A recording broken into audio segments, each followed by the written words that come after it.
warahmatullahi wabarakatuh. Kayaknya nggak ada banget sebenarnya ini. Panas. Ya, oke teman-teman. Kali ini saya ngonten ceritanya agak ribet banget gitu. Pemandangannya nggak enak banget ya. Tumbukan genteng. Ya, ini lagi di atas. Terus karena bosan juga ngonten di situ-situ mulu, jadi saya keluar deh dari kamar. Tapi ya ala kadarnya ya, pemandangannya kayak gini nih. Yang ono kuburan noh. Rumah saya tuh bukan mewah, bukan mepet sawah, mepet kuburan. Oke teman-teman, alhamdulillahirobbilalamin ala kulli hal wa fi kulli hal wa bi ni'mah. Allahumma salli wa sallim wa zid wa barik wa an'im ala habibina wa syafi'ina wa qurrati a'yunina sayyidina wa maulana Muhammad sallallahu alaihi wa alihi wasallam. Amma ba'd. Baik teman-teman semuanya, saya sebenarnya mohon maaf sebelumnya karena beberapa hari saya nggak konten karena anak saya sakit dan ada beberapa hal, ada acara juga, jadi baru sempat sekarang untuk melanjutin konten-konten yang harusnya udah dari kemarin-kemarin diupload gitu ya. Oke, jadi kali ini saya mau ngebahas yang udah sempet saya bahas atau saya singgung kemarin sedikit di konten yang lalu mengenai najis. Jadi najis itu hal yang sepele tapi juga bisa menjadikan kalau ini kita biarin dan kita nggak berhati-hati, kita sepelein, ini bisa jadi nggak sah juga gitu sholat kita. Oke, jadi langsung aja kita pembahasannya ya. Oke, hal sepele tapi bisa akibatkan sholat jadi nggak sah. Apaan tuh? Najis. Kalau kita nggak perhatikan betul-betul, entah itu baju kita atau tempat untuk sholat, bisa jadi sholatnya jadi nggak sah gara-gara masih tertempel sama yang namanya najis. Oke teman-teman, najis itu kalau secara bahasa itu adalah kotoran. Nah, kalau secara istilah, najis itu sendiri adalah kotoran yang menempel di suatu benda, atau di baju, di lantai, atau dimanapun itu, dan itu bisa mengakibatkan gak sah sholat kita kalau dibiarin. Kalau disuciin ya enggak. Nah, najis itu sendiri ada 3 macam. Ada najis berat, namanya najis mughalladhah. Ada najis yang sedang-sedang aja, tengah-tengah, namanya najis mutawassithah. Dan yang terakhir ada najis yang ringan, namanya najis mukhaffafah. Apa najis itu maksudnya? Najis mughalladhah itu najis berat. Nah, najis berat ini adalah salah satunya adalah air liur atau apapun segala sesuatu yang ada atau yang dari perutnya anjing dan babi. Kalau ada nih, biasanya kan anjing itu suka menjilat-jilat kayak gitu ya. Nah, itu jilatannya itu mengandung najis mughalladhah. Kemudian pipisnya, pupnya, muntahnya babi ataupun anjing itu juga termasuk dari najis mughalladhah. Enggak hanya itu teman-teman. Kalau seandainya nih kita punya anjing itu dalam kondisi basah, habis kita mandiin, cipratannya air kita mandiin si anjing nyiprat di baju kita gitu ya. Nah, itu juga najis teman-teman. Atau baju kita kering, itu si anjingnya basah, habis dimandiin terus dia nempel di kita gitu. Nah, kita najis dong, kan dia basah walaupun kita kering, atau kita basah dia kering, dia nempel di kita, ya tetap aja najis juga akhirnya gitu. Jadi pokoknya yang basah itu bisa menjadikan najis. Itu adalah yang pertama ya, najis mughalladhah atau najis yang berat. Kemudian najis mutawassithah. Najis mutawassithah itu najis yang sedang-sedang aja. Nah, contohnya kayak air kencing manusia atau hewan-hewan yang lain, terus pupnya, kemudian muntah atau darah, nanah, kemudian apa lagi? Termasuk dari bangkai, kecuali bangkainya manusia, belalang sama ikan, itu enggak najis kalau gitu. Itu najis yang sedang-sedang aja. Ada lagi najis yang ringan. Apaan itu? Najis yang ringan itu adalah air kencing baby boy yang masih belum menginjak 2 tahun dan dia itu masih mengkonsumsi hanya ASI. Jadi nggak mengonsumsi bubur atau mengonsumsi makanan-makanan yang lain. Jadi masih ASI, pure ASI doang.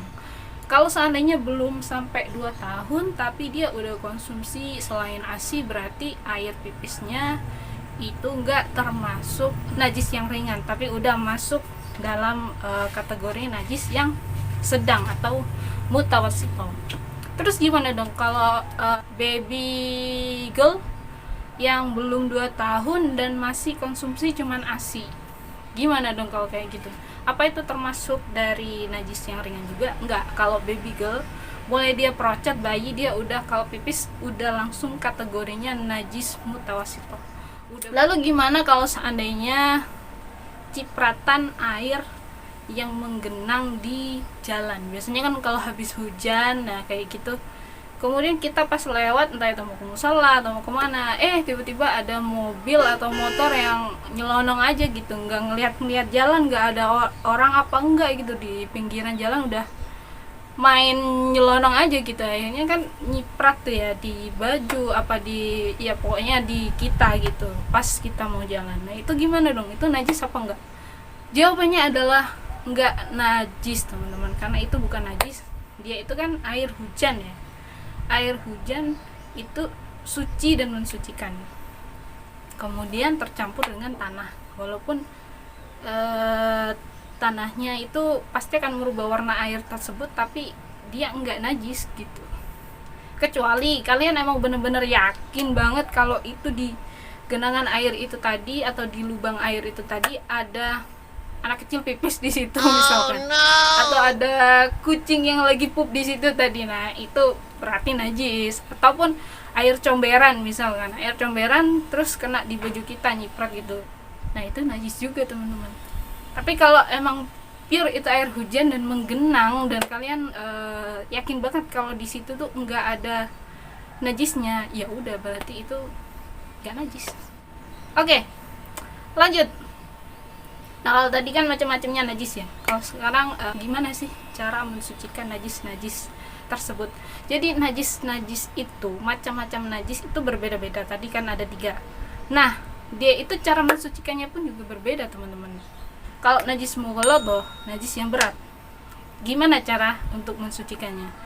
Caranya dengan 7 kali basuhan, dimana di awal basuhan itu airnya harus tercampur dengan yang namanya debu.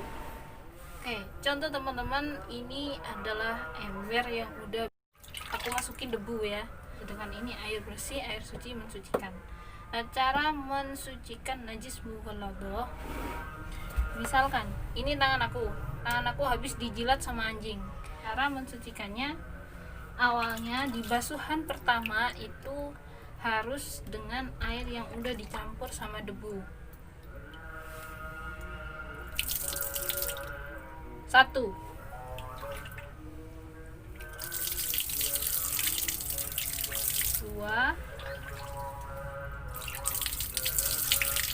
3, 6, 7. Oke, selesai. Jadi ini 1, yang ini 6. Air yang udah dikasih sama debu jangan disiramkan di akhir, tapi harus di awal kayak gitu. Oke, selanjutnya adalah najis sedang atau mutawassithah. Gimana sih cara untuk mensucikan najis tersebut? Ya, jadi najis itu ada yang najis ainiyah, ada yang najis hukmiyah. Jadi kalau najisnya itu ainiyah, maka harus dibersihin dulu biar dia jadi hukmiyah. Kalau jadi hukmiyah gampang dah udah. Contoh nih ya, anak kita lagi pipis, ini biasanya di kaum emak-emak ini sering kayak gini.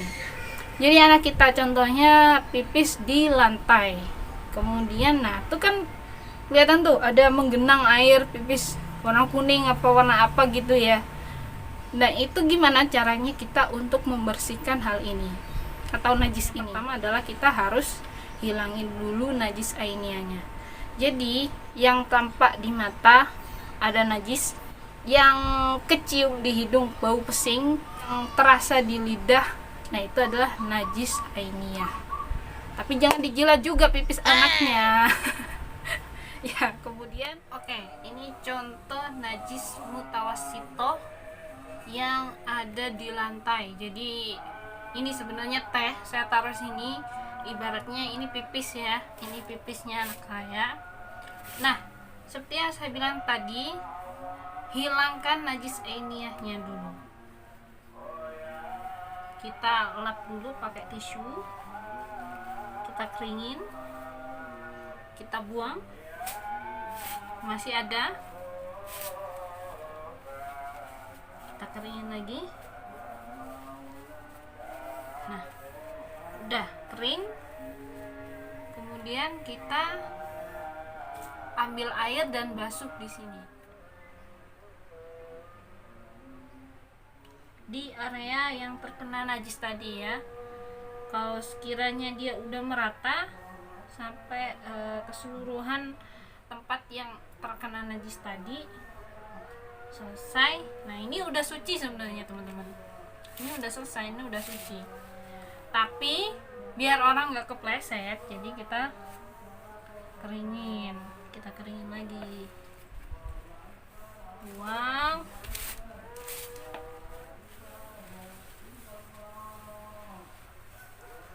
Udah selesai, udah suci.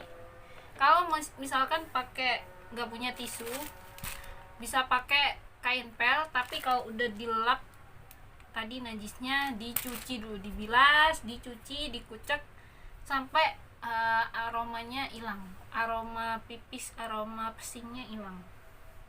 Kemudian terus gimana dong kalau najis mukhafafah, najis ringan? Apa beda lagi? Apa sama aja dengan najis mutawasito?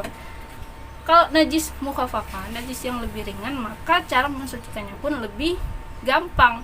Caranya adalah hanya dengan kasih aja air gitu, disiram aja pakai air kering, udah selesai. Oke, terus gimana cara mensucikan baju yang terkena najis? Ini nih masalah mak-mak juga nih biasanya. Kalau anaknya masih bayi biasanya digendong atau dipangku, tiba-tiba pipis rembes gitu ya ke baju kita. Nah itu gimana dong caranya? Kalau seandainya najisnya itu di ujung sini, kan gampang tuh kalau cuma buat ngebasuh doang ya, basuh aja gitu sama air, dicuci ujungnya doang, dikucurin pakai air kering, udah selesai, bisa dipakai buat sholat kayak gitu. Selama setelah kering itu udah gak ada bau dan udah gak ada nodanya gitu, udah kelar, selesai. Tapi kalau seandainya di bajunya anak bayi, biasanya kan mak-mak ya udah sekalian aja dicuci semua gitu kan. Nah nyucinya dianjurin banget jangan pakai mesin cuci. Boleh pakai mesin cuci mah boleh, cuman ilangin dulu najis ainiyahnya itu tadi. Kalau misalkan kalau anak aku tuh sering banget pampasnya itu miring, jadi dia kalau pup akhirnya keluar dari pampas, akhirnya di celana itu ada pupnya gitu. Nah itu harus dibersihin dulu, dibasuh pakai air sampai pupnya itu hilang. Enggaknya udah hilang lah bau pupnya itu udah hilang, pupnya juga udah nggak ada yang nempel. Nah itu udah bisa masukin ke mesin cuci, baru deh digiling sama baju-baju yang lain. Kalau seandainya belum dihilangin dulu ainiyahnya, yang nampak itu tadi, entah itu pupnya apa masih berbau pesing, nah itu jangan dijadiin satu dengan pakaian-pakaian yang bersih, maksud gue pakaian lain yang nggak ada najisnya gitu. Nah dijadiin satu, digiling di mesin cuci jadi najis semua gitu kan. Karena mesin cuci itu beda cara nyucinya sama kita ngucak Jadi dia itu cuma ya udah airnya di situ jadi satu buku-buku kayak gitu, jadi airnya nggak mengalir. Itu yang harus diperhatiin ya buat emak-emak di seluruh dunia. Kayaknya itu aja deh teman-teman yang bisa aku sampaikan masalah najis dari macam-macamnya dan cara-cara mensucikannya. Oke, terima kasih teman-teman yang udah berkunjung dan udah nonton video ini sampai selesai. Apabila dirasa video ini bermanfaat bagi kita semuanya, kalian bisa share sebanyak-banyaknya di sosial media kalian. Oke, terima kasih yang udah berkunjung ke sini. Jangan lupa untuk subscribe, like, comment, and share sebanyak-banyaknya. Wassalamualaikum warahmatullahi wabarakatuh.